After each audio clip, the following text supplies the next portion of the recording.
আমি ডক্টর দিবাকর। তো আজকে আপনাদের সঙ্গে একটু কথা বলতে এলাম, একটু আলোচনার জন্য যে হোমিওপ্যাথি কী, যেটা আমাদের কলেজ লাইফে পড়ানো হয়, আলোচনা সভা হয়, আলোচনা বোঝা যায় যে হোয়াট ইজ হোমিওপ্যাথি।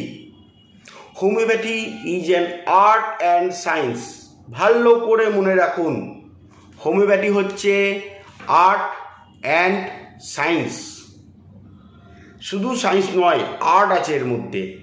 যেমন ধরুন, একটা রং মিস্ত্রি বা যে ছবি আঁকতে পারে, সাধারণ বাংলা কথাই বোঝাচ্ছি, এর থেকে বাংলায় কেউ বোঝাবে না হোমিওপ্যাথি কী জিনিস, সেটাকে আগে ভালো করে বুঝুন।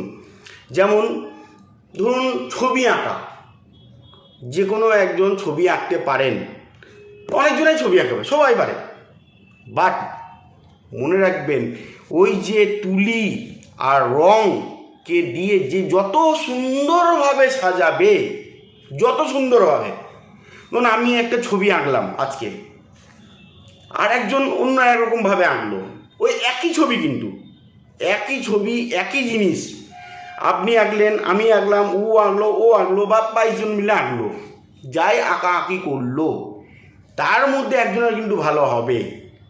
তার মতোই কথা হচ্ছে যে হোমিওপ্যাথি এমন একটা জিনিস, যে যেমনভাবে মেডিসিনটা যে ডোজে প্রয়োগ করতে পারবে তিনি বেটার।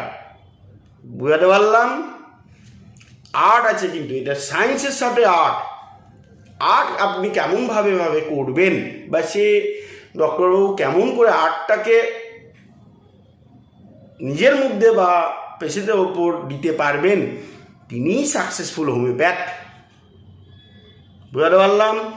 এটা নয় যে ব্রাইনিয়াল বা নাগভূমিকা খেললাম, হলো না, হয় না কিছু। আর্টই হয় কাজ। সায়েন্স যখন তার কাজ আছে বিজ্ঞান সমন্বিত, বাট বাই দ্য আর্টটাকে যে যেমনভাবে সুন্দরভাবে ছবিটাকে প্রতিস্ফুলিত করতে পারবেন, উনি হচ্ছেন better. This is the homeopathy. এখানে আর্ট ছাড়া কিচ্ছু নেই। কারণ আমার কাছে দেখি, আমরাও দেখি, কোনো পেশেন্ট আসছে, বলেছি সাপের স্বপ্ন দেখেন কি না, পেশেন্ট চমকে যাচ্ছে, কী ব্যাপার ডাক্তারবাবু, আবার তান্ত্রিক জানেন নাকি? হঠাৎ জিজ্ঞেস করে ফেলছেন সাপের স্বপ্ন দেখছেন। উনি তো অবাক যে সাপের স্বপ্ন কি দেখছি। আরে ভাই, এটাই তো আর্ট।